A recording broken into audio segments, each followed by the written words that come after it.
The ship had no business being there.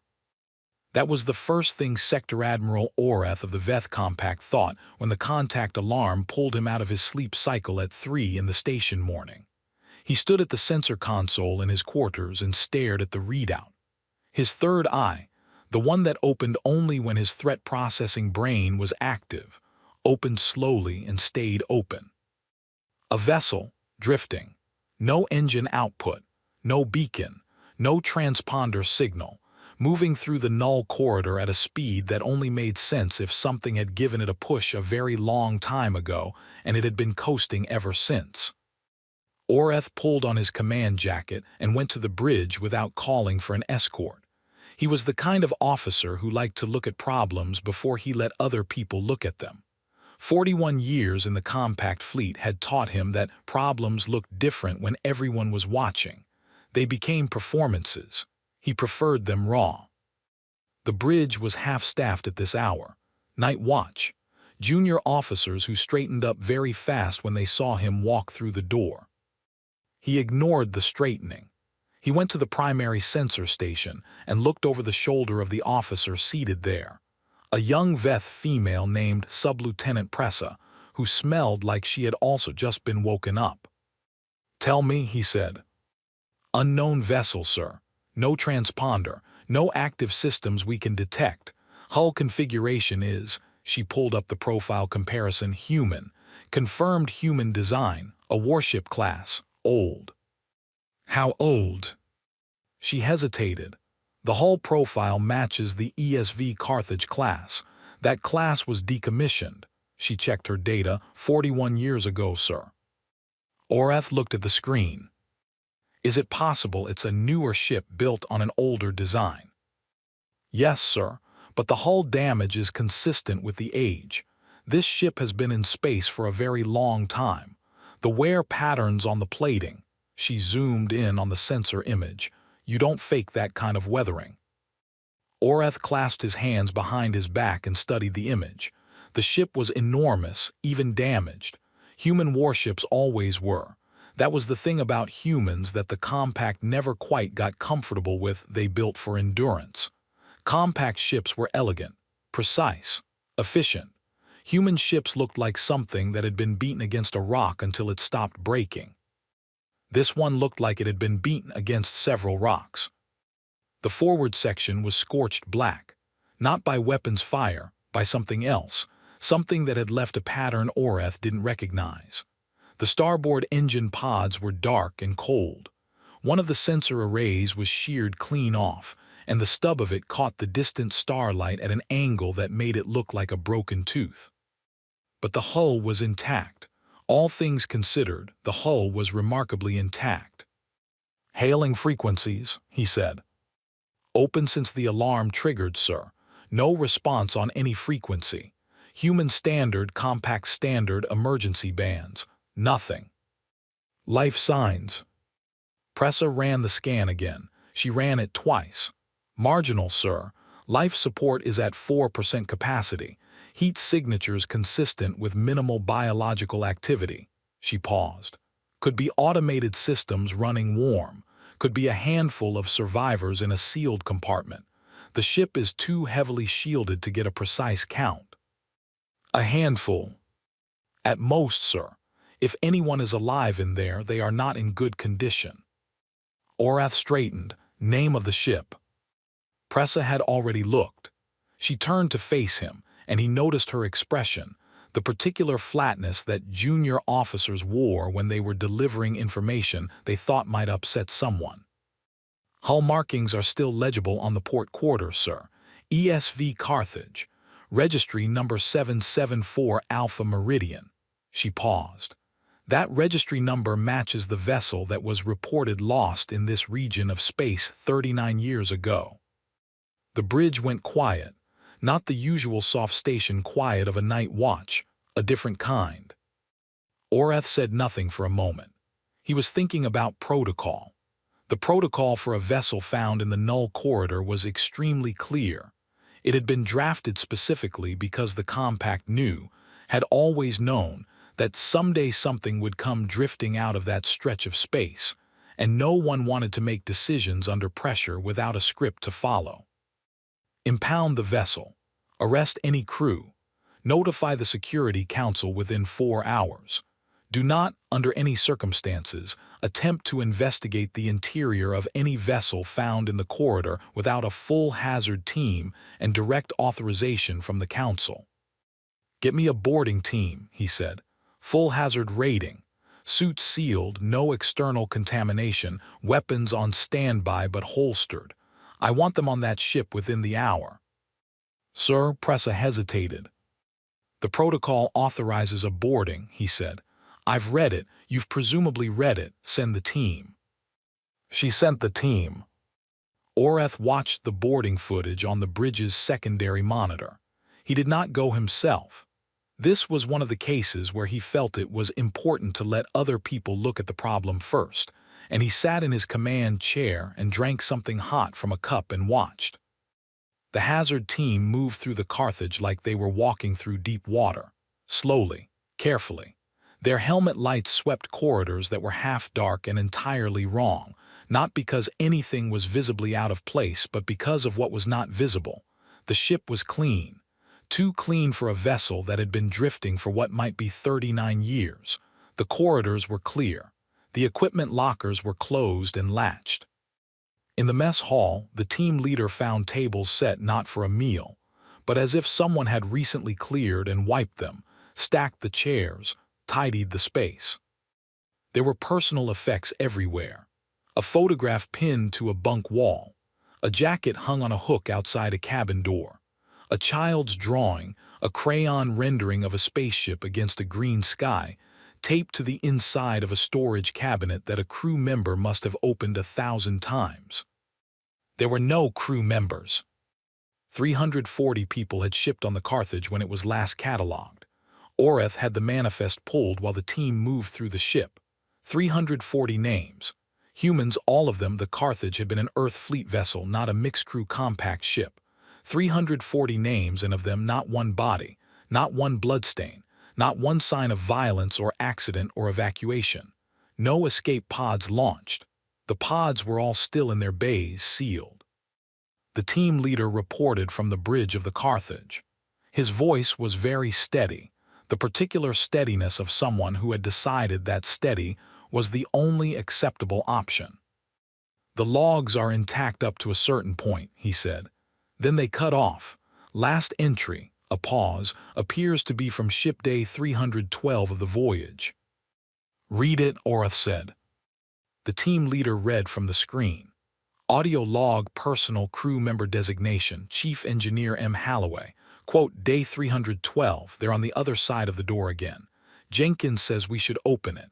I told Jenkins we don't open doors we didn't close, told him we didn't close this one. He said that wasn't the point. I told him it was exactly the point. He argued I didn't. End log. Another pause, that's all. After that, nothing. What door? Oreth said. I don't know, sir. There are a lot of doors. Find the one that doesn't open. The team spent 40 minutes looking. The Carthage was a large ship, one of the largest human warships of its generation, built to carry assault personnel and serve as a mobile command platform. It had 17 decks and enough corridors that the hazard team split into 4 groups and moved in patterns. They found doors that were locked, doors that were sealed for standard maintenance reasons, doors that had been damaged and warped and would need tools to open. They found one door, a heavy internal blast door on Deck 9, deep in the ship's engineering section, that had been welded shut from the outside. Not sealed by automated systems. Manually welded. Someone had stood on the outside of that door with a welding torch and sealed it, and then apparently walked away and not come back. The team leader put a sensor against the door. He reported, atmosphere on the other side, stable temperature. No life signs detectable through the door material, but the shielding is heavy. Sir? Another pause, there's something on the door. What? Writing, scratched into the metal, recent scratching, the metal is bright, no oxidation. Someone scratched this recently. He positioned his helmet camera. It says, whoever you are, don't. Oreth told the team to come back to the ship. The Security Council convened 6 hours later. Oreth attended via holocom from his patrol vessel, which was now holding position at a safe distance from the Carthage. He had not slept. He had drunk a great deal of hot liquid and looked at sensor data and tried to decide what he thought. The council was not pleased. "The vessel should not have been boarded," said Counselor Vreth, who was in charge of null corridor protocols and took violations of them with the enthusiasm of a person who had written the protocols personally and considered them their greatest life achievement. "The protocol allows for preliminary boarding to establish the nature and threat level of the incursion," Oreth said. "I followed the protocol." "You followed the letter of it. That is what protocol is for." Vreth made a sound that conveyed displeasure without using words, which was something Veth could do when their throat sacs vibrated at a specific frequency. "What is the status of the vessel now?" "Drifting, no power, no response to hails, no visible crew." Oreth paused. "A crew of 340 missing, a ship that shouldn't exist, and a welded door with a warning scratched into it. And you want to know what Earth says about this?" "I think Earth should be asked. The vessel is theirs, the crew was theirs." The council talked about it. This was what councils did, they talked, and the talk moved in circles, and eventually the circles got small enough that a decision fell out of the middle. The decision was, Earth would be formally notified, formally demanded to explain, and given 48 hours to respond. The formal demand was a lengthy document. It referenced 17 separate articles of the Null Corridor Pact. It used the phrase grave violation 4 times and severe diplomatic consequences twice. Oreth read it and thought that if he had written it he would have made it shorter, but he had not written it. Earth's response arrived in 3 hours. Not 48 hours, 3. Oreth read it on a personal screen so that no one else would see his expression when he read it, because he was not entirely sure what expression he was making. It was 2 sentences. "We don't recognize that ship. We do not have a record of a vessel called Carthage." That was all. No apology, no diplomatic softening, no request for more information, no expression of concern for the alleged crew. 2 sentences, and they arrived 3 hours into a 48-hour window, which meant that whoever sent them had not spent much time agonizing over the wording. Oreth forwarded the response to the council, and then sat in thought for a while. There were 2 possibilities. Either Earth was lying with a speed and a flatness that suggested they had been waiting for this message, and had the response already prepared, or Earth was telling the truth, in which case a human warship that Earth had no record of had come from somewhere, and the somewhere was inside the Null Corridor, and that was a much larger problem than a diplomatic incident. He was still thinking about it when Pressa appeared in the doorway of his ready room. "Sir," she said, "the Carthage." "What about it?" "It's moving." He was up from his chair before she finished the sentence. On the bridge, the sensors were clear. The Carthage was no longer drifting on its original trajectory. It had altered course. Not by much, a degree or 2, but enough to be deliberate, enough to be unmistakable as anything other than a course change. "Engine output," Oreth said. "None, sir. 0 engine signature. The ship is dark." Pressa's voice was flat with the effort of staying calm. "There is no detectable propulsion, but it's changing course." Oreth looked at the trajectory plot. The new course, extended forward, pointed toward the deeper interior of the Null Corridor. Whatever was inside it, whatever was back behind the welded door and the scratched warning and the 312-day log entry and the missing crew of 340. "Engine's warm," he said. "We stay with it." "Sir," a different officer at a different station, "I'm running the new deep scan. The life sign reading is—" The officer stopped. "Finish that sentence," Oreth said. The officer finished it. "The life sign reading is no longer marginal, sir. It's A pause that lasted too long. The computer can't give account.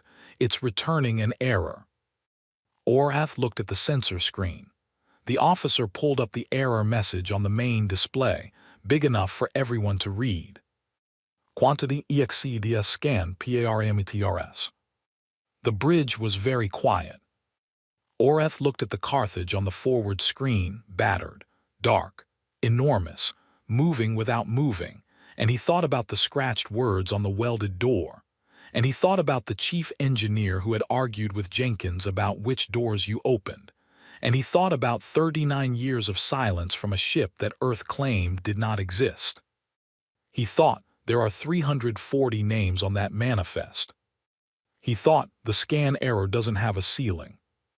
He said, "Get me a secure line to Earth, not the Council channel, the other one." Every sector admiral had an emergency back channel to Earth's military command, separate from diplomatic communications, used when the diplomatic situation had outrun its usefulness. "Tell them I don't want a press release. I want an answer." Pressa sent the request. Then she said very quietly so that only he could hear, "Sir, what do you think is in that ship?" Orath watched the Carthage drift. "I think," he said, "that the question isn't what's in the ship." He watched it turn slowly, as if it knew exactly where it was going. "I think the question is what the ship found." Nobody said anything after that. They just watched it move, silent and vast and wrong, through the dark that the compact had spent 800 years making sure no one entered. The Carthage did not seem to know about that rule, or did not care. The ship drifted deeper, and the sensor error sat on the screen like an open question, and Sector Admiral Orath of the Veth Compact looked at it and felt, for the first time in 41 years of service, that he was looking at something the protocol had not prepared him for. The compact had rules for everything. It did not have a rule for this.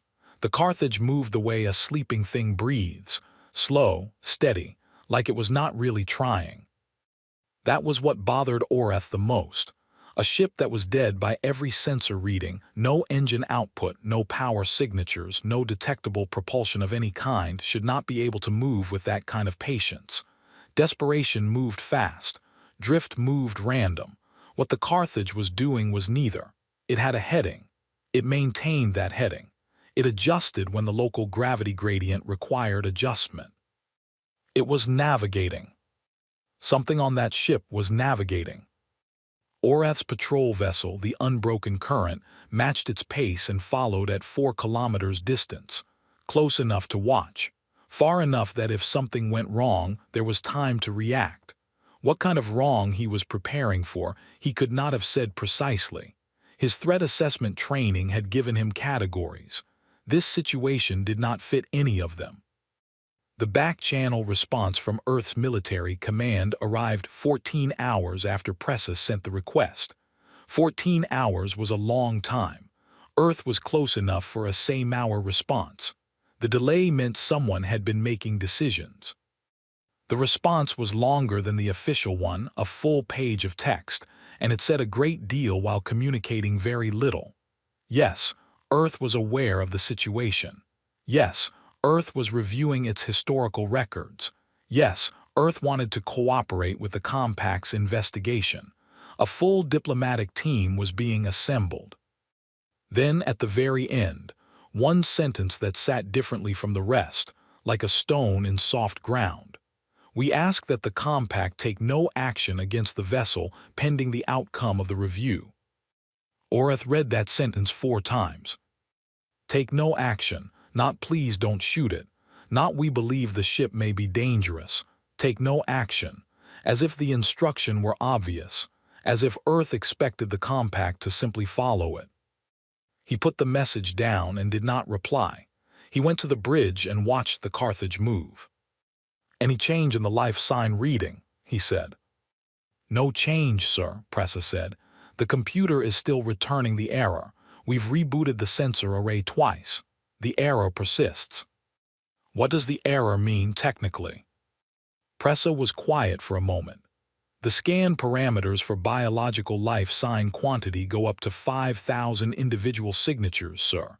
Above that threshold, the system is designed to return a count, not an error. The error means, she chose her words carefully, it means the system attempted to count and could not complete the process. So more than 5,000. Possibly, or a different kind of signature that the system is misreading as quantity. We don't know. A ship with a crew of 340. Carrying something the sensors counted as more than 5,000. Oreth thought about that and kept it to himself. The junior weapons officer's name was Kale. He was 22 years old, second posting, and had never been in a situation that the training manuals called unresolved contact scenario, which was what the situation officially was, because no one in the compact's command structure had yet decided what to call it in a way that implied they knew what to do about it. Kale had been on shift for 9 hours. He had watched the Carthage for 9 hours. He had watched it not respond to hails, not change its behavior, not give any sign that it was aware of their presence. He had watched the sensor error sit on the secondary screen. He had watched his commanding officer stand at the front of the bridge and say very little. He was 22 years old, and he had the particular problem of 22-year-olds everywhere, which was that he mistook the feeling of something needing to be done for the feeling of him needing to do it. The Carthage shuddered. Not visibly, the sensors picked it up, a vibration through the hull, deep, like something large shifting weight inside. Kale watched his sensor reading spike and then settle, and the spike was enough. His hand was on the firing control before his brain had fully processed the decision. He fired a single warning shot, protocol grade, sublethal dispersal round, meant to illuminate a target for further scanning and deliver a clear message that they were being tracked. Oreth heard the firing report and turned from the viewport with an expression that, on a human face, would have been described as fury. On a Veth face it was quieter than that, more dangerous. The round struck the Carthage amidships, on the hull plate between the second and third deck access points, starboard side. At this range, at this yield, hitting an unshielded vessel that old should have cracked the plate, should have vented the section, should have at minimum left a visible wound in the hull. The Carthage absorbed it.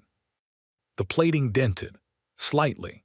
The round's energy scattered across the hull surface as if distributed not by armor systems, which were offline, but by the hull itself, as if the material had learned something in 39 years. The dent was the size of a large storage crate. On a ship that size in that position, it looked like a bruise on something enormous. The Carthage kept moving, same heading, same pace, no course change, no acceleration, no response. Then Kale's console lit up. Then every console lit up. Oreth was at Press's station before the alarm finished sounding. What is that? Weapon signature, sir. Her voice was flat, controlled, barely. The Carthage. It's one of its railgun arrays. It was showing as offline, sir. It was showing completely offline. The power readings were. It fired, Oreth said. It wasn't a question. The unbroken current shook. Not hard, not the way a killing blow felt, which Oreth had experienced twice in his career and which felt like the ship itself flinching. This was precise. A single impact and then the damage reports came in. Engine block 3, port side, penetrated clean. The slug had gone through the engine housing, through 2 internal supports and exited through the opposite side. Minimal structural damage. No casualties. No fire. It had not hit anything vital. It had hit exactly what it meant to hit. The Carthage had fired one shot, from a weapon array that every sensor on the unbroken current said was offline and cold, and that shot had punched through the unbroken current's engine block with the precision of a surgeon making a first incision. Not a killing blow, an answer. You shot at us, here is what we can do, we chose not to do more. Oreth understood the language. He had been in the fleet for 41 years. He understood exactly what the Carthage had just said, and the understanding sat in his chest like cold water. "Damage control," he said. "Engine 3 is offline. Compensate, maintain heading." "Sir," Cale's voice from the weapons station, tight and young and frightened. "Sir, should I?"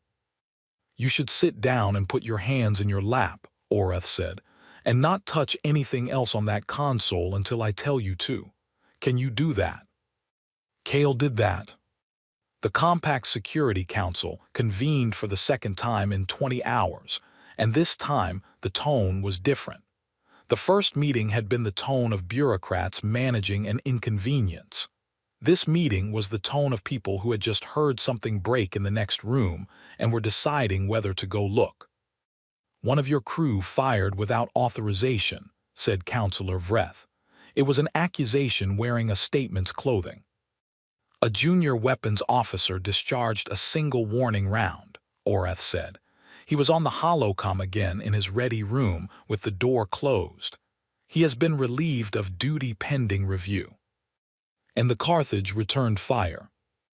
The Carthage returned a single targeted non-lethal shot. It disabled one engine. It did not attempt to destroy this vessel. He paused. "It could have." "You don't know that." "I know what a railgun slug to the command section looks like, Counselor. I have seen it. That is not what happened. What happened was a demonstration." He looked at the relay screen. "The ship is 39 years old, crewed apparently by no one, running on no detectable power. It fired one shot, precision targeted, from a weapon array that our sensors said was cold. It chose to damage rather than destroy. That is a decision. Something on that ship is making decisions." The council talked. The circles turned. This time they turned faster because two things had changed. A shot had been fired, and Earth had sent a message asking for no action to be taken, and those two things together meant the political situation had teeth now. The decision: full engagement authorization. The Carthage was to be given one final opportunity to respond to hails. If no response within 2 hours, Oreth was authorized to use necessary force to disable and board the vessel. Oreth received the authorization and thought about the word disable for a long time. The 2 hours passed. The Carthage did not respond. It continued moving, same heading, same pace, and Oreth thought about the chief engineer's voice on that log recording, calm, practical, not afraid, just certain about which doors you opened and which you didn't. He ordered the full salvo. 17 shots. The unbroken current carried 4 forward battery arrays and 3 secondary, and Oreth used all of them, properly sequenced, full yield. Not warning shots, not demonstrations. 17 shots at a vessel that had one engine pod live and the rest of its systems reading as offline, at close enough range that the targeting systems had margin for error measured in centimeters. Oreth watched the sensor board. The first 3 shots hit. Hull plating gone on the port forward section, gone completely, vented to space. He watched the atmosphere vent. That section of the ship was open to vacuum. Whatever was in that section was dead. The next 4 hit, more plating. A secondary sensor array sheared off. The stub of it tumbled away slowly, end over end. The Carthage kept moving. 10 more shots. The starboard midship section took 3 of them. The unbroken current sensors showed fires starting inside, actual combustion, which meant atmosphere, which meant sections still pressurized. Good. Fires meant vulnerable systems. Fires meant damage was accumulating. The Carthage should have been dead. By every calculation that Oreth's experience and his ship's computer could produce, a vessel that size, that old, with that much hull already compromised, taking that weight of fire at that range should have broken, should have split, at minimum should have lost the ability to navigate. It did not split, it did not stop navigating. It turned. Slowly, ponderous, the way a very large, very old, very patient thing turns when it has decided it is done being shot at. And then it fired back. Not one shot this time. The Carthage's railgun arrays came online, 4 of them, then 6, then 8, all of them reading as cold and dead on the sensors right up until the moment they fired. The shots came in sequence, measured. Each one landed in a different location on the unbroken current.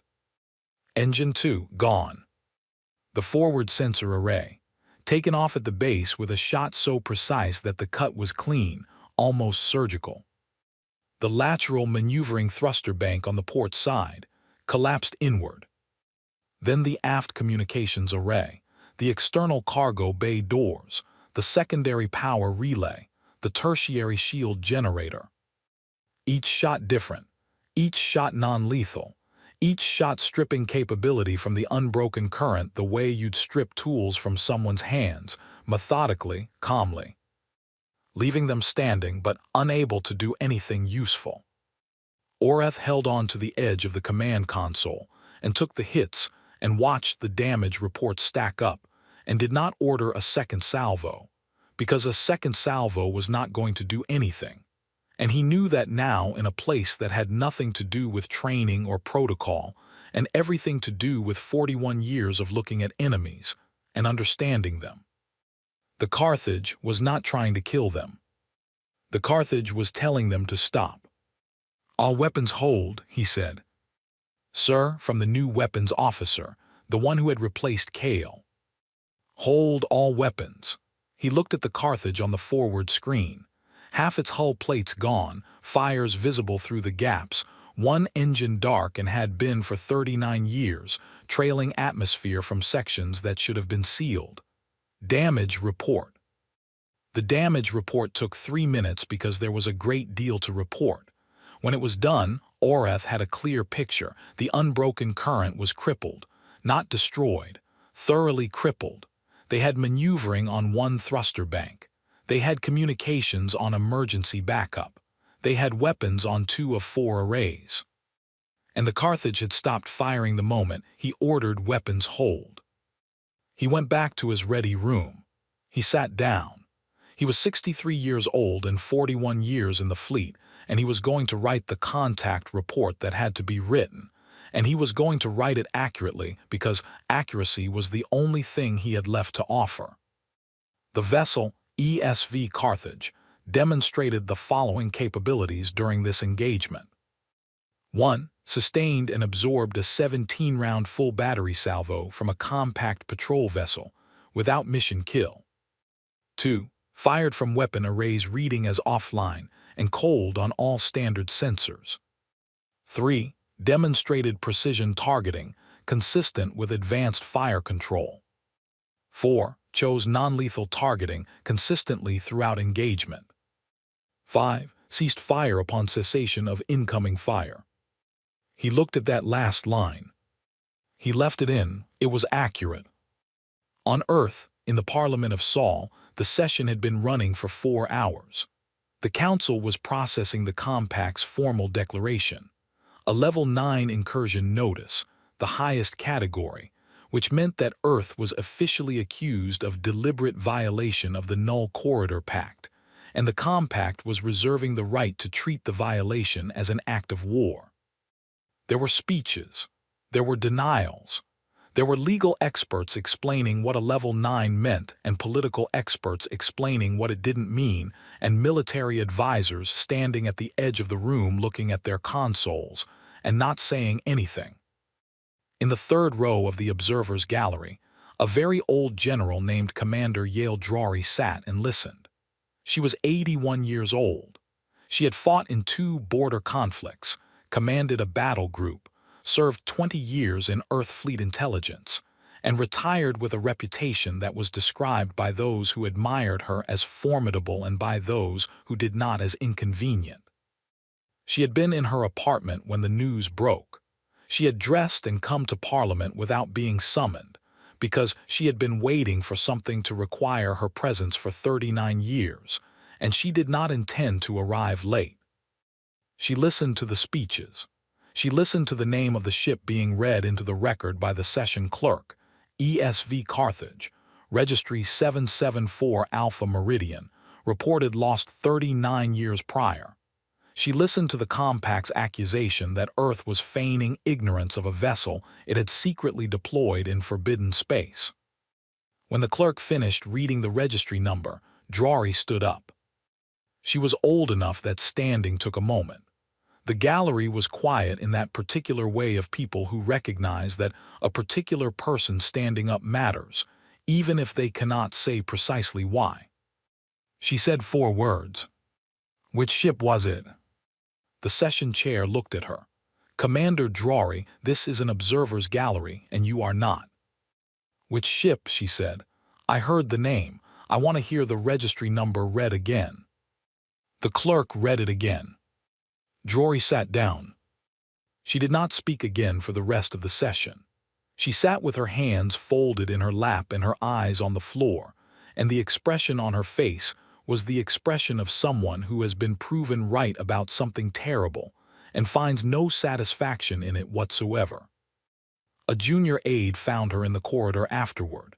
The aide was young, ambitious, and had heard enough about Drury to know that her silence during a session meant more than most people's speeches. "Commander," the aide said carefully, "is there something you know about the Carthage?" Drury looked at her for a moment.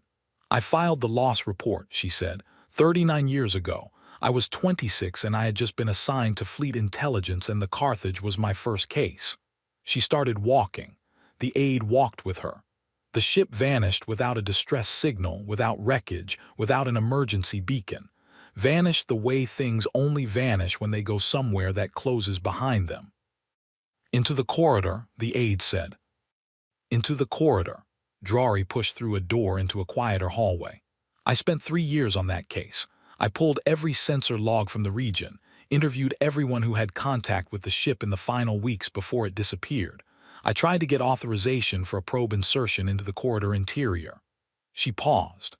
"I was told by people much more senior than me that the corridor was a closed matter, that the compact protocols were in place for good reason and were not to be tested.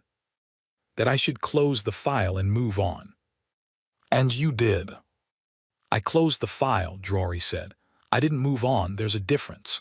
She stopped at the end of the corridor at a window that looked out over the city. 338 people on that crew. I had all their names memorized. I don't anymore. I'm 81. I don't memorize like I used to, but for a long time I did. She looked out the window.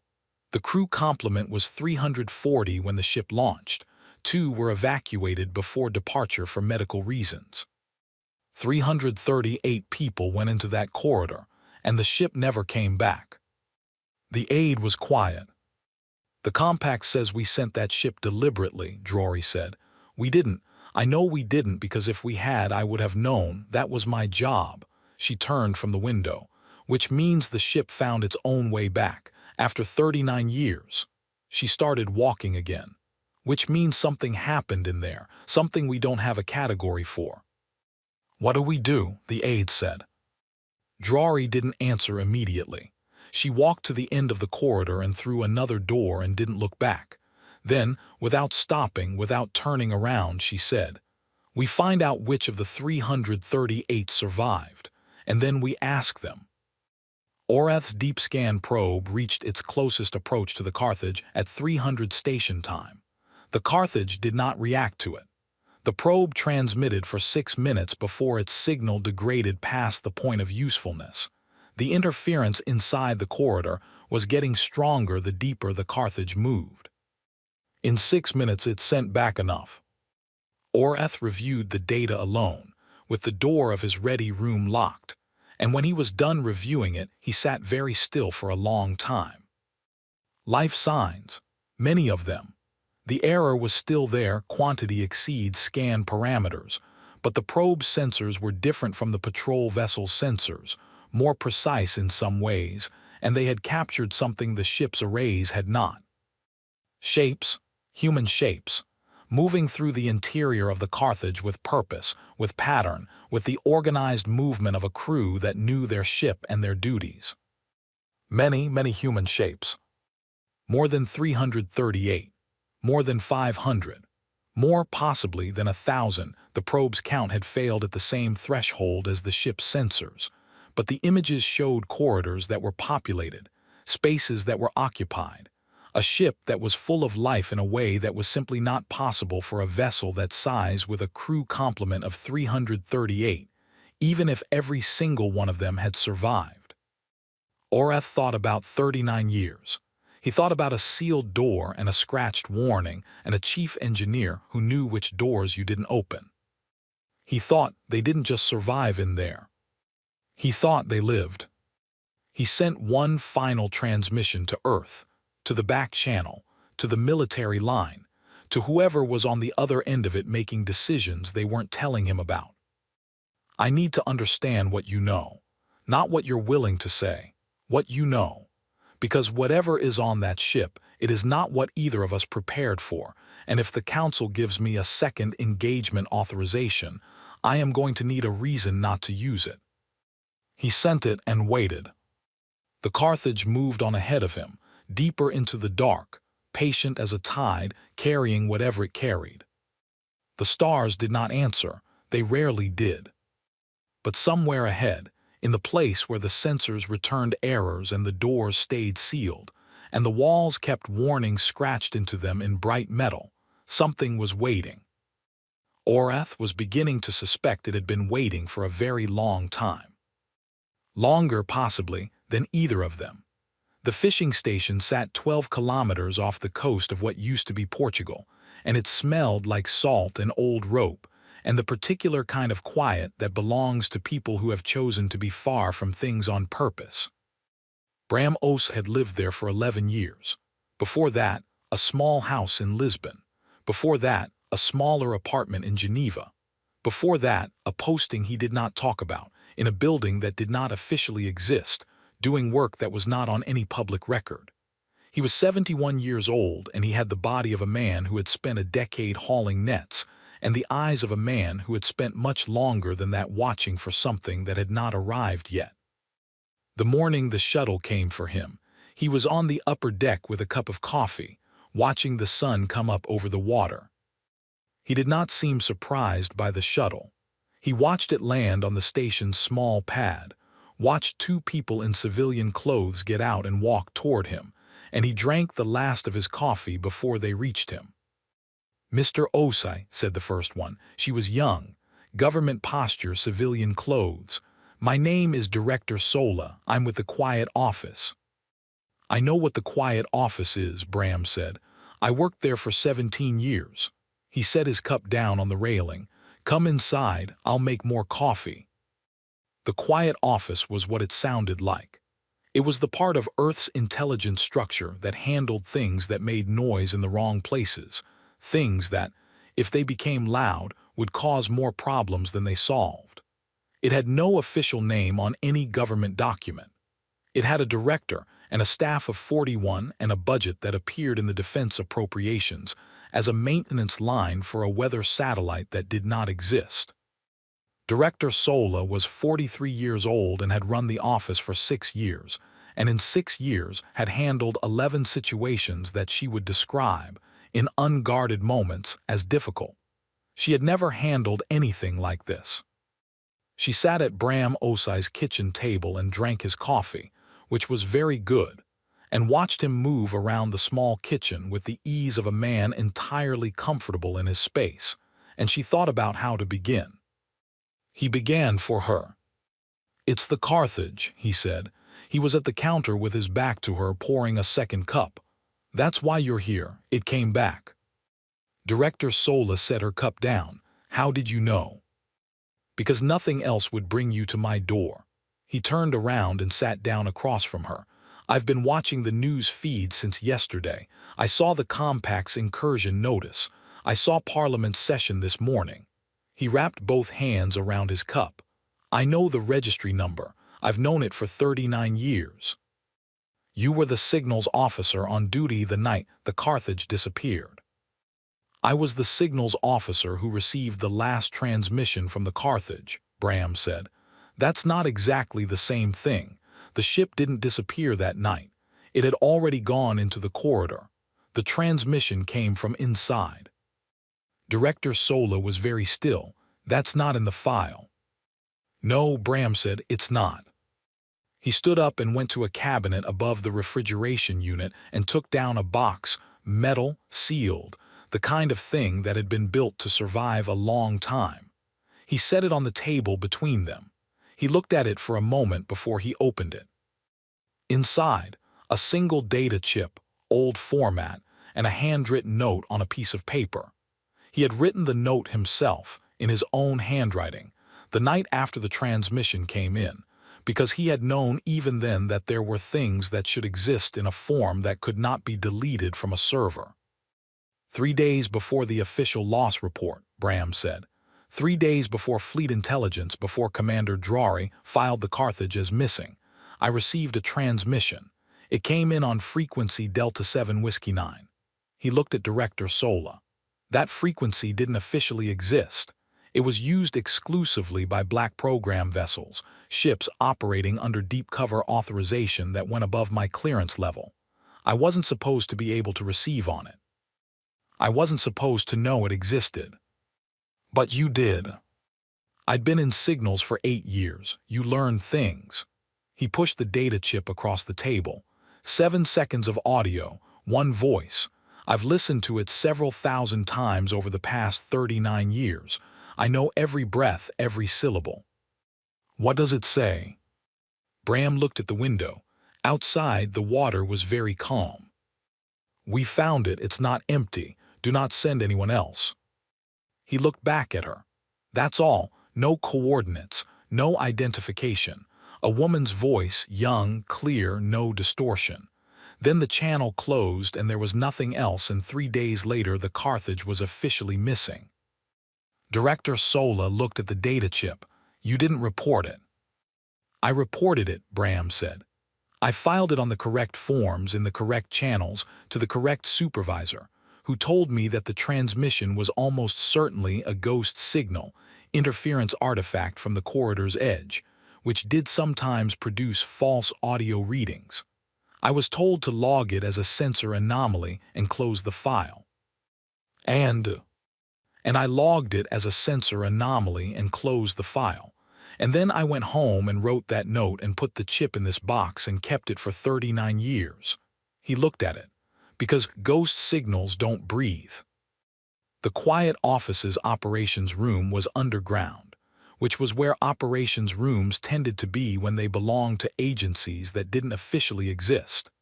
Director Sola's team assembled the full picture over the following 6 hours, and Bram Ose sat in a chair in the corner and drank more coffee and was not asked to leave.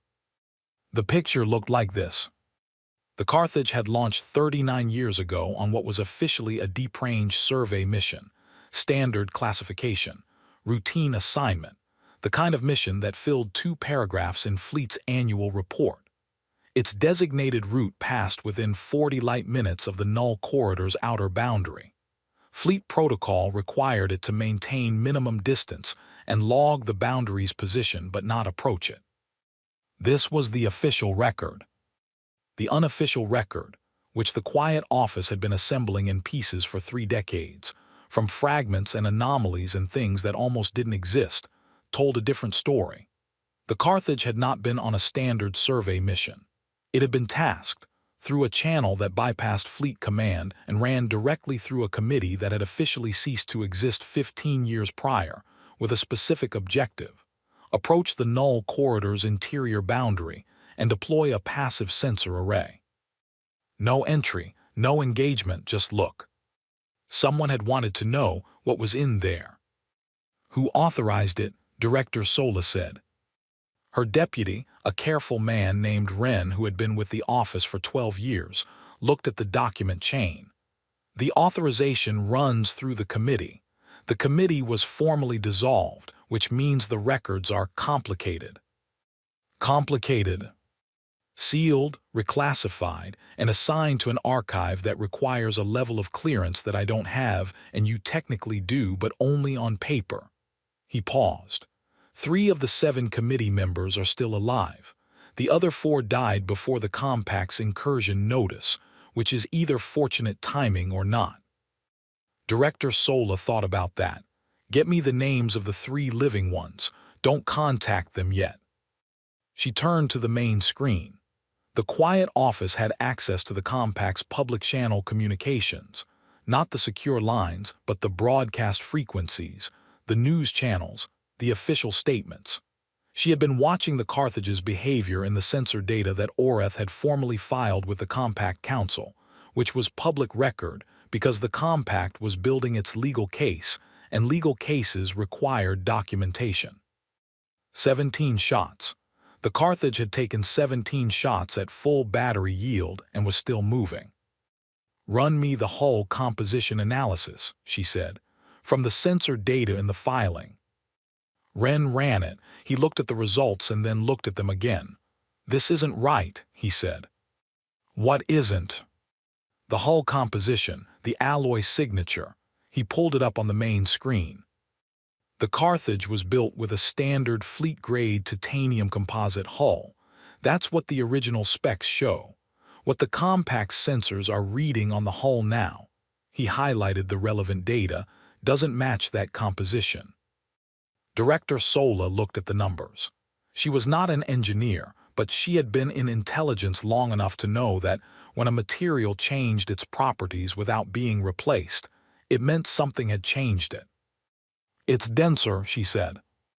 "Significantly, and the distribution is it's not consistent with any alloy we build. It's as if the hull has been reinforced at a molecular level, not welded, not plated. The composition of the original material itself has changed." He paused. "Over time, which suggests—" "Something inside the corridor," Director Sola said. "Something interacted with the hull over 39 years and changed what it's made of." Wren did not say anything. The implication was large enough to stand on its own. Bram Osai from his chair in the corner said, "The probe."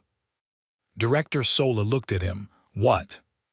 "You have a probe capability," he said. "Deep range insertion. I know you do. I helped design the protocol when I was still with the office. Low signature drone, passive sensors only, 30-minute window before signal decay." He looked at her steadily. "Send one, before you do anything else. Before you decide anything, or authorize anything, or talk to anyone, send a probe into the corridor interior and see what's there." She looked at Wren. Wren had the expression of someone running rapid calculations. "We have 3 probes," he said. "On standby, second shelf, could be launched within 4 hours." Director Sola thought for a moment. The correct action by every official rule was to brief Parliament, notify the fleet, coordinate with the Compact. There was a process. The process existed for a reason. The process had also, 39 years ago, classified a 7-second transmission as a sensor anomaly. "Launch the probe," she said. "Passive sensors only. No transmissions from the probe, we receive only.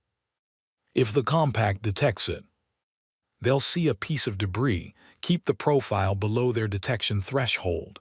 She stood up. 4 hours. I want the data the moment it comes in." Wren went to launch the probe.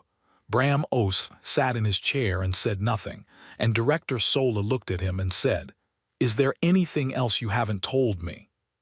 He was quiet for a moment. "My daughter shipped on the Carthage," he said. The room was very still. "She was 24, he said. "It was her 3rd posting. She was a signals officer. She followed me into the work, which I was proud of and also spent considerable time feeling guilty about." He looked at his hands. "Her name is Kemi Os." He paused. "She was the one who always said you had to go toward the things that scared you, or the things that scared you just got bigger." Director Sola sat down. She had prepared for this meeting with everything the quiet office had on Bram Osai, and the file mentioned a daughter lost on the Carthage, and she had thought she had accounted for that fact. She found, sitting across from him, that she had not accounted for it at all. "I'm sorry," she said. "Might be alive," Bram said simply. "The Carthage is. The crew might be." He said it the way people say things they have been saying to themselves for 39 years, so often that the words have worn smooth. "That's why I kept the chip. That's why I stayed close to the signals network even after I retired. That's why I went to a fishing station 12 kilometers off the coast rather than somewhere without a satellite uplink." He looked at the window. You stay within range of the signal, just in case. The probe launched at 600 and entered the null corridor's interior boundary at 8:47 and transmitted for 11 minutes before its signal degraded past recovery. The data came in through a receiver array that the quiet office maintained on a private satellite, and it came in all at once, compressed, and Ren decoded it and put it on the main screen, and the room went silent. Images, structures, vast and geometric and old in a way that registered not as a number but as a feeling, the feeling of standing at the edge of something so deep that the bottom was a concept rather than a place. They were not ruins exactly. Ruins implied they had stopped being used. These structures had lines that were too clean, geometry that was too intentional, a quality of presence that said, "We are still here. We have always been here." Not compact architecture, not human, not any species on any record in any archive the quiet office had access to, and the quiet office had access to a great deal. Something had built those structures before the compact existed, before humans had left their solar system, before the compact's founding species had achieved spaceflight. These things had been standing in the dark of the null corridor when everything that called itself civilization was still working out agriculture. And moving among them, in the second-to-last image the probe transmitted before the signal died, small against the enormous geometry of the structures, but unmistakable in shape, unmistakable in the way they moved, human figures. Not one or two, many, moving with the purpose of people who knew exactly where they were going. The last image was different. The probe had turned at the end of its transmission window as if something had caused it to reorient. The final image was a close capture, close enough to see detail. A face, a human face looking directly at the probe. A woman older, with the particular expression of someone who has seen many things and is no longer surprised by most of them. Looking at the probe, looking at whoever would receive this image. Bram Osai stood up from his chair. He moved to the screen slowly, and he stood in front of it and looked at the face for a long time. "That's her," he said. His voice was steady. It was the steadiness of a person who has been right about something for 39 years and has had a long time to prepare for the moment of being proven correct. "That's Kemi," he said. Director Sola looked at the image. The woman in it was older than the file photo she had, older by decades. But the file photo was 39 years old, and the woman in this image was alive, and the structure visible behind her shoulder was ancient beyond measuring, and she was looking directly at the probe with an expression that said, "I know you're watching. I know you received this. Come and get me." Not distressed, not desperate, certain. "She knows we sent a probe," Ren said. "She's been in there for 39 years, Bram said. "She probably knows a great many things." He turned from the screen. "I want to go." Director Sola looked at him. "Mr. Osa." "Send me to the Carthage," he said. "One ship, no weapons, one person aboard." He was 71 years old, and he stood like a man who had made this particular decision a long time ago and was simply waiting for the moment to act on it. "She said don't send anyone else. She didn't say don't come yourself."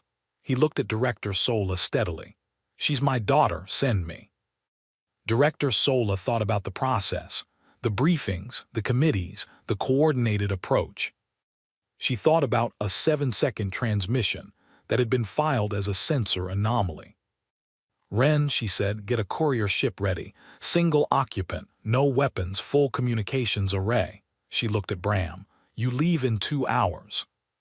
The courier ship was small and fast, and had enough fuel for a long burn and a return trip if the return trip was needed. Bram Os sat in the pilot's seat and looked at the navigation display and did not sleep during the transit, which took 18 hours. He thought about Kemi at 24, her laugh, which was too loud for indoor spaces and entirely correct for everything else. Her habit of eating standing up because she said sitting down to eat was something you did when you had time, and she was always convinced she didn't have time. The way she had looked at him when he drove her to the port for her first posting, a look that was equal parts excitement and goodbye, and he had wanted to say something useful and had instead said, "Stay warm." He had thought about those words for 39 years, "Stay warm," as if she were going on a camping trip. The Carthage appeared on his sensors 8 hours out from the corridor's inner boundary. It was moving still. Same heading, same pace. He matched its course and opened a channel on every frequency the ship possessed. Static. He sat with the static for 4 hours, watching the ship grow on his forward screen. The hull damage from the compact's engagement visible now, sections open to space, plating gone in long strips. It should not have been moving. It was moving. He said on the open channel, "Carthage, this is Bram Osai. I'm alone. I'm unarmed. I'm coming alongside." He paused. "I got your message, the probe image." He paused again. "I've been at the signal station for 11 years, just in case. I want you to know that." Static. Then, through the static, a voice. Young. Clear. Slightly distorted by 39 years of equipment that had been maintained with whatever was available inside the corridor. "Dad." Bram Osai put both hands flat on the console in front of him. He did not move them. He looked at the screen, the Carthage on it, vast and battered and alive, and the static that was also a voice, and the null corridor ahead, and the ancient structures that the probe had captured, and whatever was in there that had changed the hull's molecular composition and filled a ship with more people than it was built to hold. He sat with his hands on the console and the static resolving slowly into something that sounded like breathing, alive, steady, present, and he thought, 11 years on a fishing dock, 39 years waiting for a signal. "I'm here," he said. "I'm coming." The Carthage adjusted course slightly. An invitation. Or a door opening. He followed it in. The docking collar connected with a sound that was entirely normal. A clunk, a hiss, a pressure equalization, the ordinary language of two ships meeting. Bram Os sat in the pilot's seat and listened to it and thought that ordinary was not the word he would have chosen for any part of the last 18 hours, but the docking collar didn't know that. He unsealed his helmet. The air that came through from the Carthage was warm. Not recycled ship warm, not the metallic, processed quality that every vessel's life support produced, the air that tasted faintly of the filters it had passed through. This was different. It had weight to it. It smelled like soil, which made no sense, and something else he couldn't name, something old and dry and clean, the way stone smelled in a place that had never been rained on. He unstrapped from the pilot's seat and went to the docking collar and opened the hatch. The corridor on the other side was lit. Warm light, not the blue-white of standard ship lighting. Someone had changed the lighting. The corridor walls were the original metal of the Carthage's construction, but they had been worked on was the only phrase Bram could find. Not painted. Something had been done to the surface that made it look less like a ship's interior and more like a place where people lived. Small marks at regular intervals. Patterns. Not decorative exactly. More like the way a path gets worn into a floor by the same footsteps over many years. At the end of the corridor, a woman was waiting.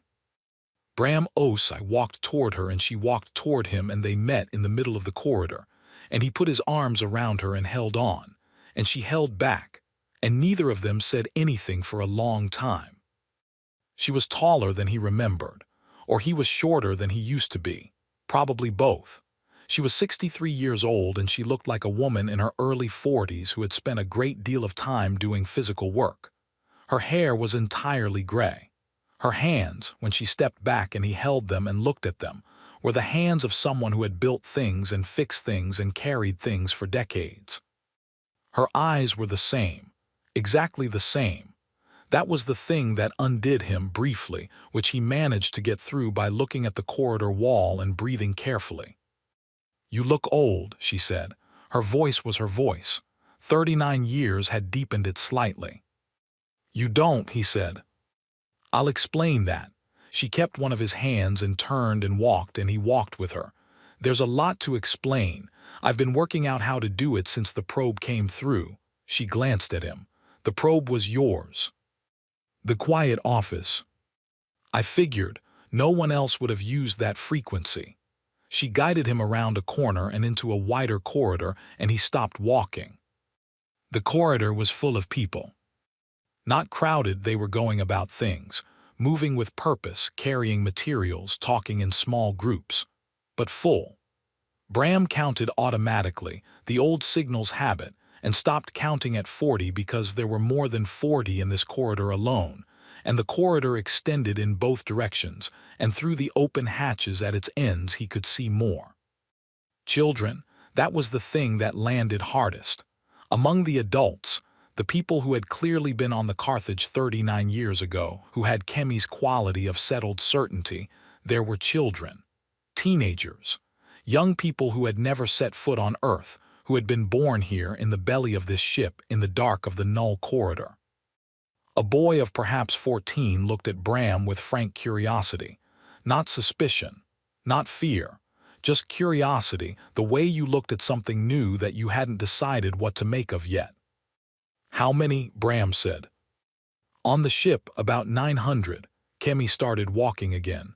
We lost 11 people in the first 3 years, accidents mostly, illness.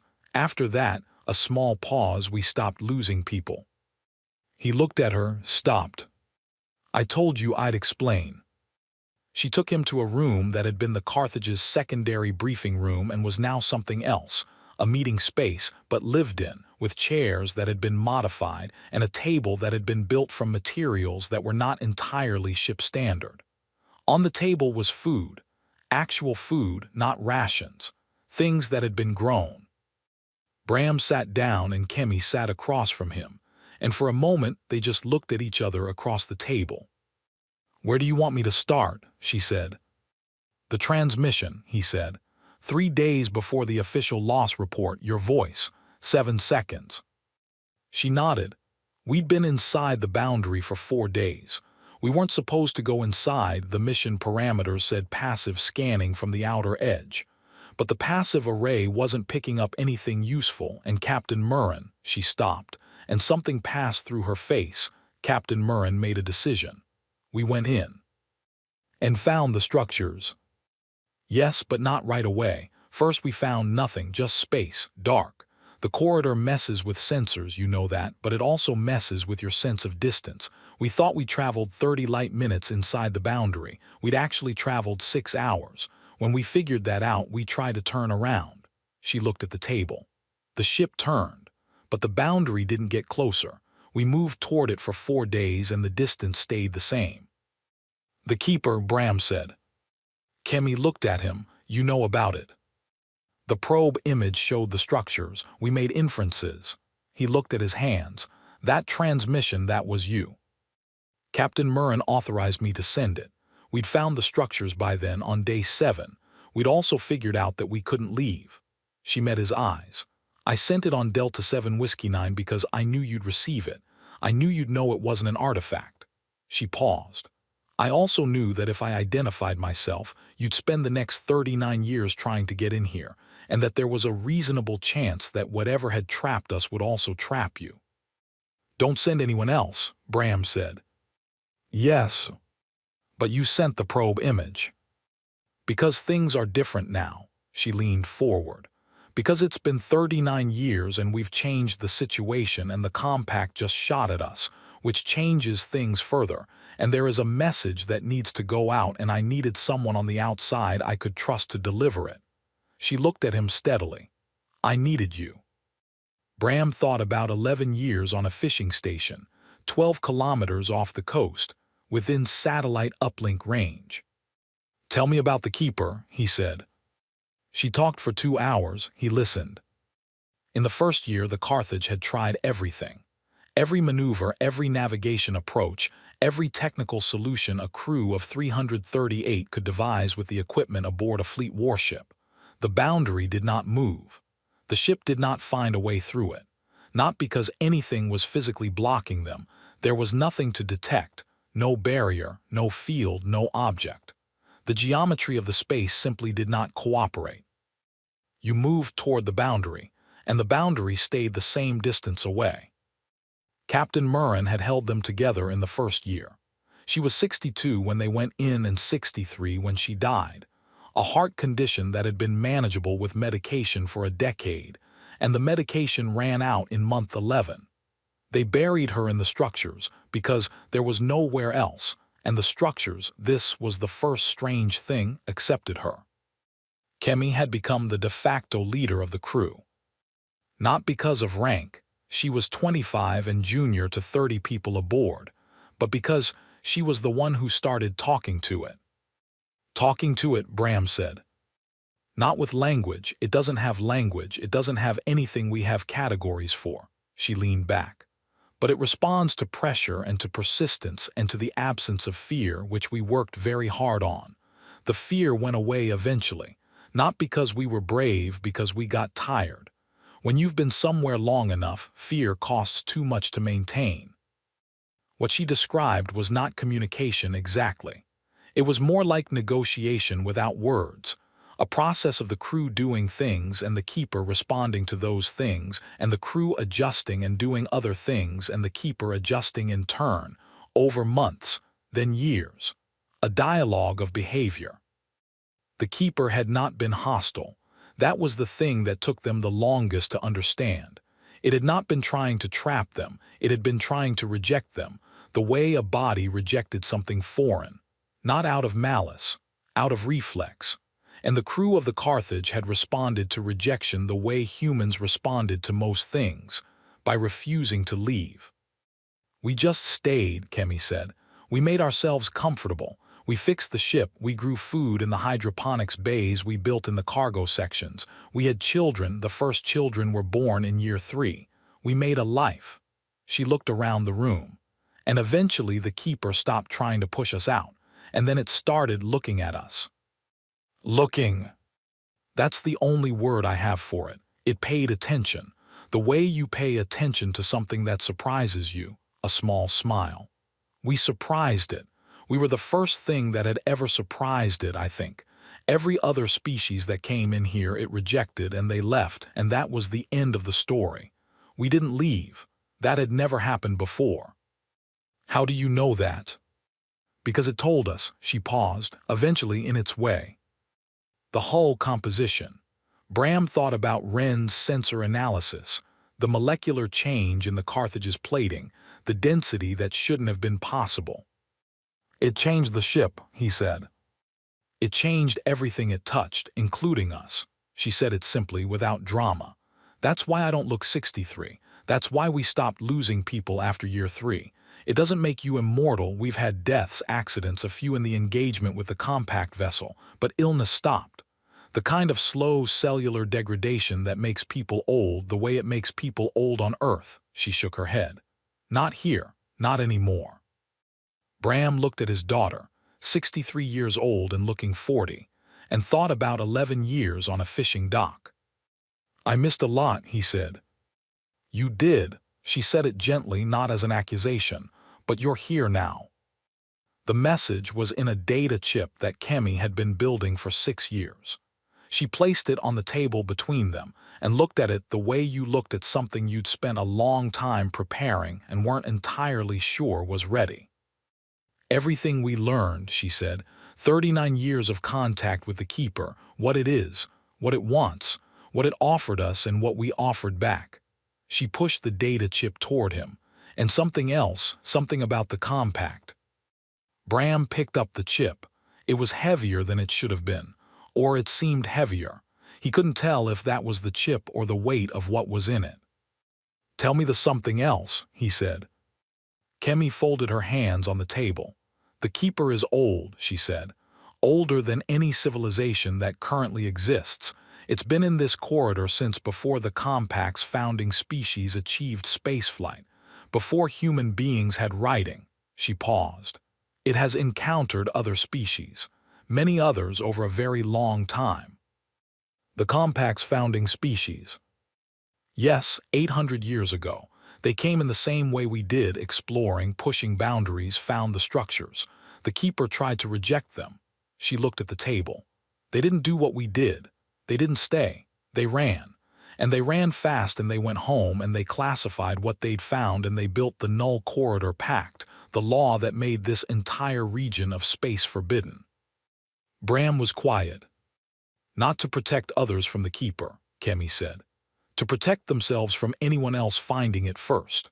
They ran from something ancient and vast and utterly beyond their framework, and they built a fence around it, and they wrote laws saying no one could enter, and they founded the Compact and put themselves at the head of it, and the Compact's power has rested on that fence for 800 years. And if someone found out that the founding species ran, that the Keeper is not a weapon or a threat but something they were simply too afraid to face, the founding species loses the authority that the Pact gives them. The Compact's entire legal structure changes. She met his eyes. That's in the chip, all of it. The Keeper's memory, its record of the first contact 800 years ago. It's not language, but we learned to translate it. It took a long time. The translation is in there. Who gets the chip? Bram said. Not the generals, Kemi said.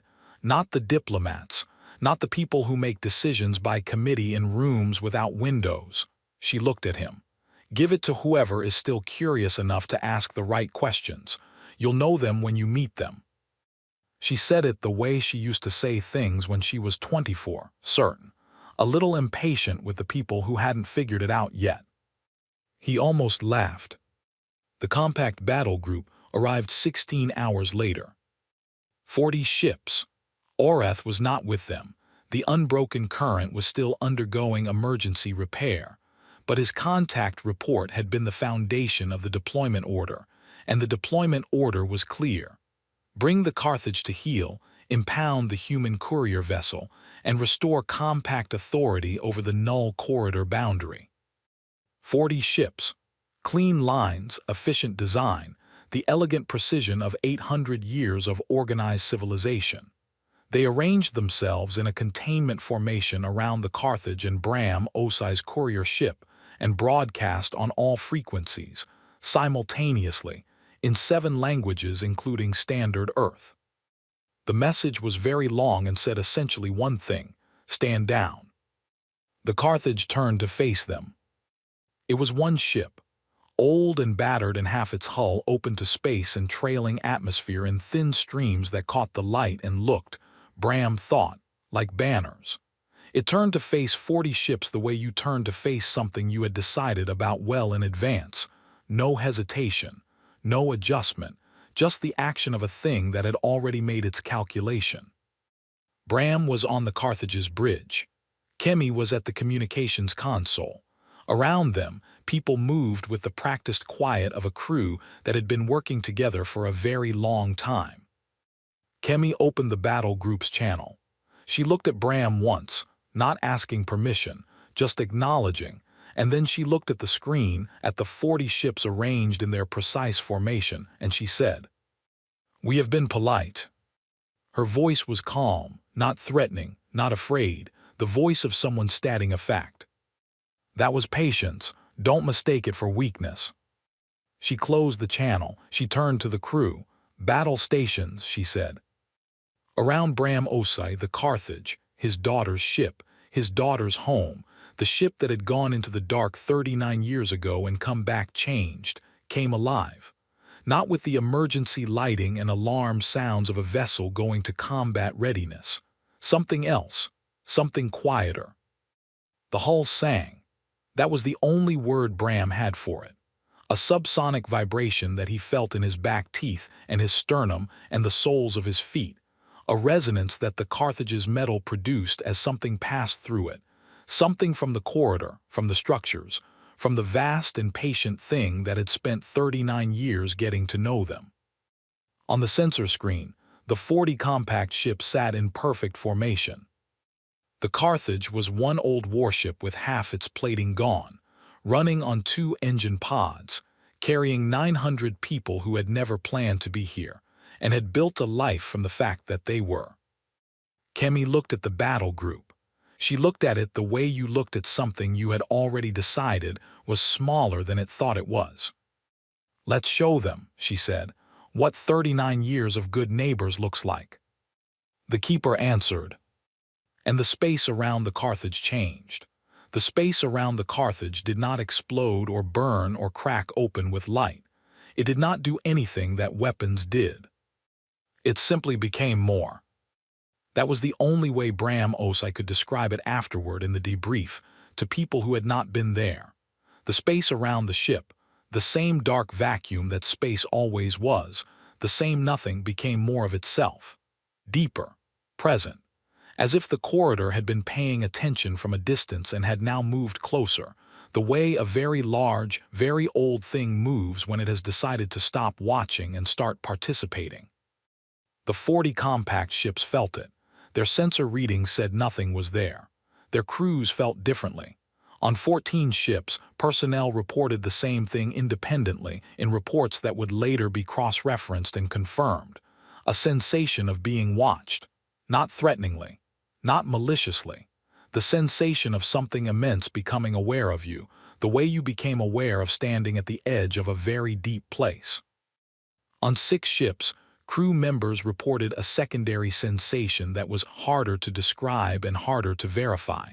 The feeling that whatever was watching them had already seen them before. Had been watching them, specifically, for a very long time. Long before they were born. Long before their species had a name. The battle group did not break formation. Their commanders were trained for this, trained to hold in the face of psychological effects, trained to identify sensory disruption and maintain discipline through it. They held. But they did not fire. Kemi watched the sensor board. The battle group's weapon systems were active. She could see the power signatures, the targeting locks acquiring and releasing and acquiring again, the behavior of ships poised to act and finding the moment to act continuously not arriving. "They're waiting," said a young man at the navigation station. He had been born on the Carthage, which meant he was 36 at most, which meant he had never seen a warship formation from outside one. He was watching the sensor screen with the concentrated attention of someone who had studied something extensively and was now seeing it in practice. "What are they waiting for?" "Permission," Kemi said. "From who?" "From themselves." She did not look away from the screen. "They were told to fire if we didn't stand down. We haven't stood down, but they're not firing. That means someone up the chain is having second thoughts." The second thoughts were Orath's. Orath was on a repair shuttle, 40 kilometers from the battle group, in a vessel with no weapons and limited sensors, because the unbroken current was in no condition to participate in an engagement, and he was not a commander who sent ships to do what he would not do himself.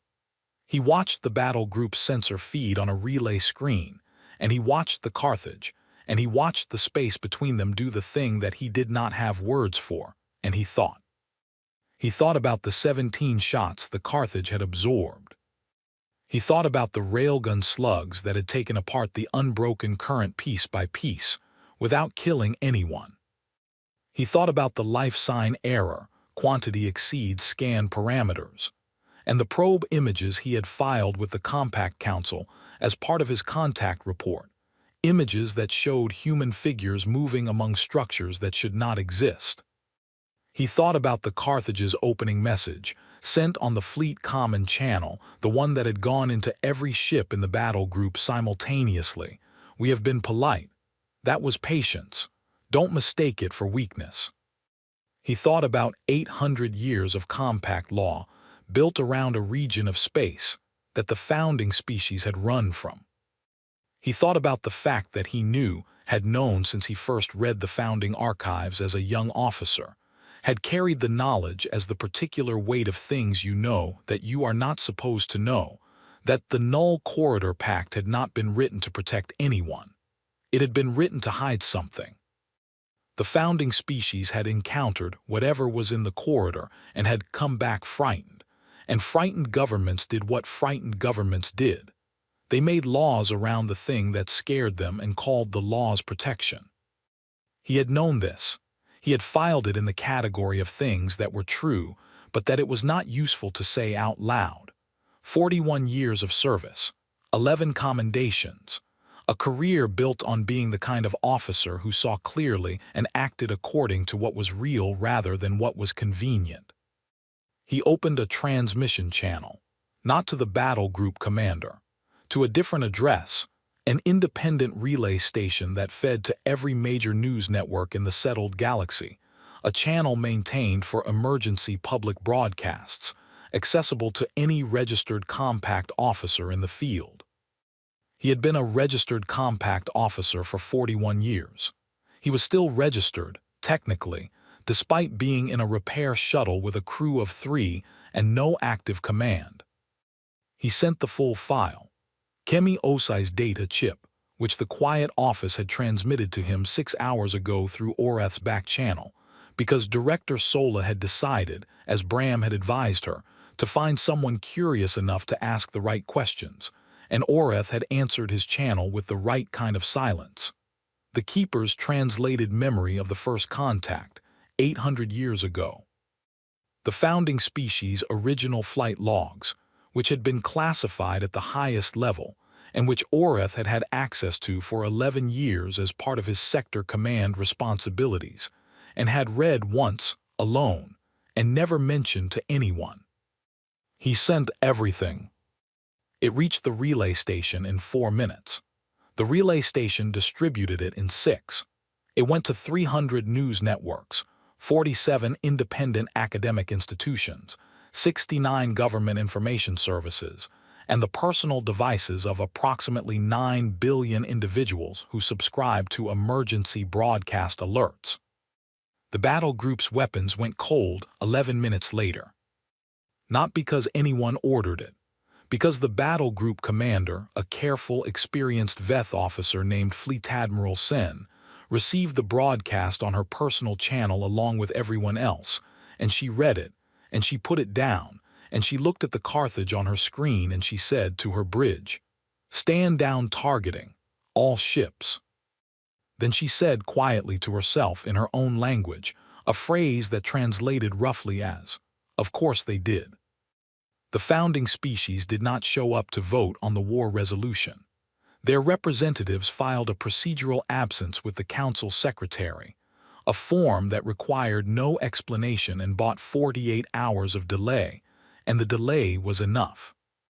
By the time the 48 hours elapsed, the broadcast had been processed and analyzed and confirmed by 7 independent research institutions, and the political ground under the founding species representatives had become the kind of ground you did not want to be standing on when it shifted. The war resolution failed in committee, not dramatically, not with speeches. It simply did not have the votes because 3 founding species block votes were absent, and without them the numbers did not work, and the session chair called it and it was over. On Earth, in a hospital room that had a window facing south, Commander Yale Drury watched it on a screen mounted to the wall above her bed. She was 81 years old, and she had been in this hospital for 6 weeks because her heart had decided it had done enough and needed to slow down, and the doctors were engaged in an ongoing negotiation with it about what exactly enough meant. She watched the vote fail. She watched the news networks begin to process the founding species' founding archives, the flight logs that showed their ships entering the corridor 800 years ago and leaving fast, without looking back. She watched the commentators struggle with the implications of 800 years of civilizational authority resting on a single act of running away. She laughed. It was not a joyful laugh, and it was not a bitter one. It was the laugh of someone who had been correct about something for a very long time, and had spent most of that time in the company of people who had told her she was wrong. A laugh that had been waiting a long time to happen, and now that it was happening found, it was slightly smaller than she'd imagined, because being right was never quite as satisfying as you thought it would be when you were waiting to be proven right. She turned off the screen. She looked at the window. The sky outside was the particular gray of early morning. She thought about 338 names. She still knew some of them. "Good," she said to the empty room, and meant it. Bram Osai stayed on the Carthage.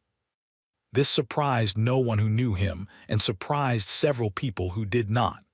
Director Sola sent a formal request for his return, politely worded, officially framed. The kind of message that was really a question pretending to be an instruction. He replied with 2 sentences, "I'm not done here. Forward my mail." He was 71 years old and he had spent 11 years on a fishing station 12 kilometers off the coast, and the fishing had been good but not good enough to make up for the 11 years before that and the 11 years before those. He had been in small spaces for a long time. The Carthage was not a small space. The corridor was the opposite of a small space. And his daughter was here, and her children were here. He had 2 grandchildren he had not known existed until yesterday, a girl of 12 named Petra and a boy of 9 named Ade, who had his daughter's eyes, and who had looked at Bram with the frank, assessing curiosity of children who had grown up with something ancient and vast as their nearest neighbor, and therefore found nothing particularly intimidating. Petra had shown him the hydroponics bays. They were enormous. The Carthage's cargo sections had been converted over decades into growing spaces that fed 900 people, lit by arrays that pulled energy from sources Bram couldn't identify, running on systems that had been built from components that were partly ship standard and partly something else, partly Keeper. She showed him the way the walls grew things, in some sections, not plants exactly, but structures that provided the same function, that pulled nutrients from the air and processed them and produced what was needed. She showed him this with the matter-of-fact tone of a child explaining something entirely ordinary, the way children explained things that had always been true in their world. "Does it talk to you?" Bram asked her about the Keeper. Petra considered the question seriously. "Not like talking," she said. "More like when you know something without thinking about it, like knowing where the door is in the dark." He thought about that for a long time. The first ships came 3 weeks after the broadcast. Not military ships. A compact research vessel, small, unarmed, bearing the markings of the Galactic Sciences Institute rather than the fleet. It approached the corridor boundary carefully, on a trajectory that communicated hesitation from 50,000 kilometers out. It broadcast on academic frequencies, identifying itself and its purpose. A preliminary survey, if permitted. No entry without invitation. Kemi opened the channel. She spoke to the research vessel's chief scientist, a Veth female named Dr. Oreth Vea, no relation to the sector admiral, who had spent 30 years studying the corridor from the outside and was visibly struggling to maintain professional composure in the presence of someone who had spent 39 years inside it. "Can you come in?" Vea said, not formally, just asked. "That's not my decision," Kemi said. She stepped back from the communications console. Around her, on the bridge, the crew of the Carthage went about their work. In the structures outside, in the dark geometry of the corridor, something paid attention. The boundary opened. Not dramatically, not with light or sound or visible change. The research vessel's instruments simply stopped showing the interference that had defined the corridor's edge for 800 years of observation. The path was clear. The space was navigable. The research vessel came in slowly, carefully, and the Carthage met it at the inner boundary and guided it. And when the research vessel's crew saw the structures for the first time on their forward screens, they went quiet in the particular way that scientists went quiet when reality had dramatically exceeded what they had prepared to find. Dr. Vea on the comm said, They're older than," and stopped and started again. "How old are they?" "Older than the question," Kemi said. "That's what we could figure out. It's not evasion, there's no calendar that goes back far enough." A pause, and the entity, the Keeper. "Present," Kemi said, "aware of you, not threatened." A pause, "Don't run." Vea, to her credit, laughed. "I'm not going anywhere." 3 days later, a second ship came. This one was human, a university vessel out of the Mars Institute, crewed by a mix of xenobiologists and cultural anthropologists who had filed their expedition request with Earth Space Sciences board 48 hours after the broadcast, and received approval in 4, which was a record. They brought instruments and recording equipment, and a quantity of enthusiasm that Bram found genuinely comforting after a great deal of politics. Then a third ship, then 2 more, then 7 in a week. They came from everywhere. Compact species, Earth agencies, independent researchers who had cobbled together funding from grant applications filed before the broadcast and approved after it, because the boards reviewing the applications were the same people who had watched the broadcast and decided that the correct response to 800 years of forbidden space being suddenly unforbidden was to fund everyone who wanted to go look. The Carthage was not large enough to receive all of them. The crew built a docking platform from materials they had been accumulating since year 4, materials from the structures, partly materials from the ship itself, partly materials that were neither and both, built to the keeper's passive specifications. The platform took a week and it held. Bram helped build it. He was 71 and had spent 11 years hauling nets, and his back complained. But the work was good, and the people he worked beside were his daughter's people, and they worked the way people worked when they had been doing things together for a long time, without much talking, without friction, with the easy efficiency of a community that had solved most of its coordination problems decades ago. Ade helped too, when he wasn't in lessons. He carried things and fetched things and asked questions constantly, the way 9-year-olds did, and Bram answered what he could and said, "I don't know for the rest." And Ade accepted this with the equanimity of a child who had grown up with the keeper as a neighbor, and therefore had a fairly sophisticated relationship with the concept of things that couldn't be explained yet. Oreth requested asylum on a Tuesday. He sent the request not to Earth, not to the Compact, but directly to the Carthage, on the frequency that Kemi had used for the battle group channel. He was still in the repair shuttle. The unbroken current had been towed to a Compact repair station, but Oreth had not gone with it. He had been in the shuttle for 3 weeks, holding position at the edge of the corridor, watching the ships go in. The request was 1 paragraph. It said, "I am aware that what I did by releasing the broadcast will have consequences for my standing with the Compact fleet. I am not asking for protection from those consequences. I am asking for the opportunity to see what I sent people in there to find. I am 63 years old, and I have spent 41 years enforcing a rule I knew was wrong. I would like to spend whatever time I have left being curious about the right things. If there is a place for that, I would be grateful to know." Kemi read it to Bram. He listened. "What do you think?" she said. Bram thought about Oreth's contact report, the accuracy of it, the care of it, the way the man had written, ceased fire upon cessation of incoming fire, and left it in, because it was true and because accuracy was what he had to offer. "He writes good reports," Bram said. Kemi sent back a single line, "There is always a place for curiosity. Come in." The shuttle cleared the boundary 20 minutes later and Kemi met it at the platform. And when Oreth came through the docking collar, he looked around at the Carthage's corridors, the lived-in walls, the warm light, the children running past on their way somewhere, and he stood very still for a long moment. "I spent 41 years making sure no one came in here," he said. He said it to no one in particular, just said it. "I know," Kemi said. He looked at her. "I am sorry for the shots fired at your ship." "One of those shots was yours," she said. "Yes." She looked at him for a moment.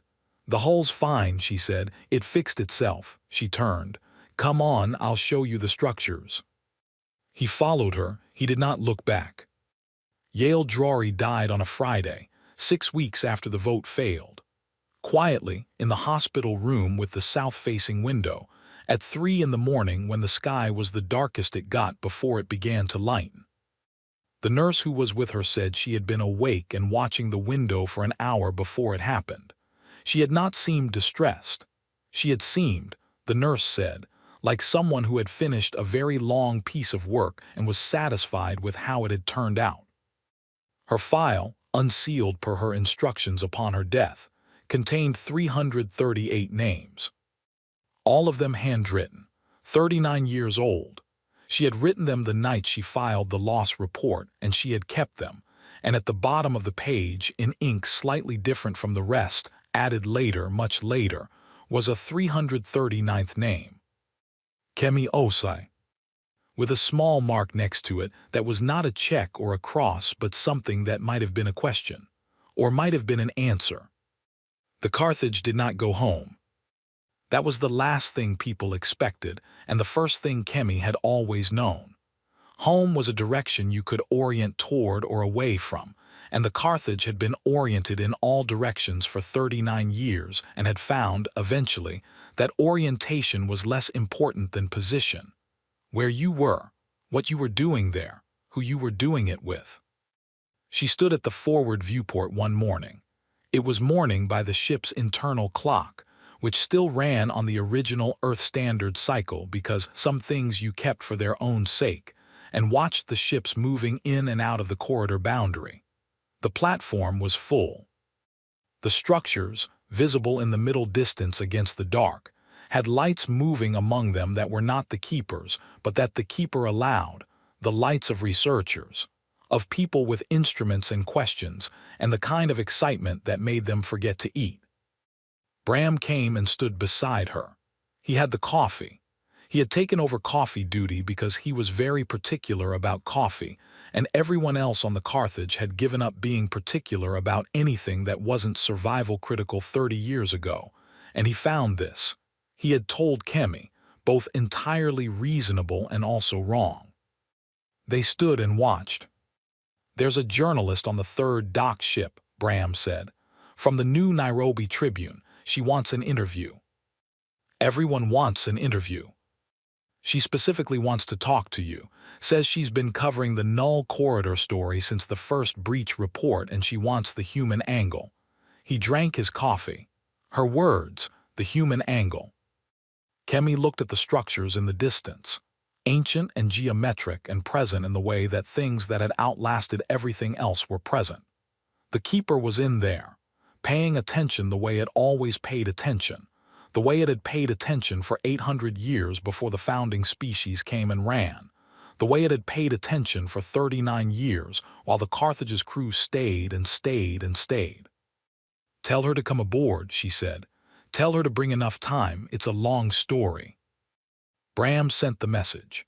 Then he looked at his daughter, 63 years old and looking 40 and carrying 39 years of something that no one who hadn't been here could properly describe, and thought about all the things he had wanted to say to her over the years, all the things he had rehearsed at the signal station in the quiet, while the satellite uplink waited for a signal that took 39 years to come. He had rehearsed a great many things. He said, "Stay warm." Kemi looked at him. Then she smiled, which was her laugh's quieter cousin, and looked back at the window. Outside, the ships moved in and out of the corridor, curious, careful, full of people who had decided that the correct response to 800 years of a closed door was to walk through it. And the structures stood the way they had always stood, and the keeper watched the way it had always watched, and the Carthage held its position at the edge of it all.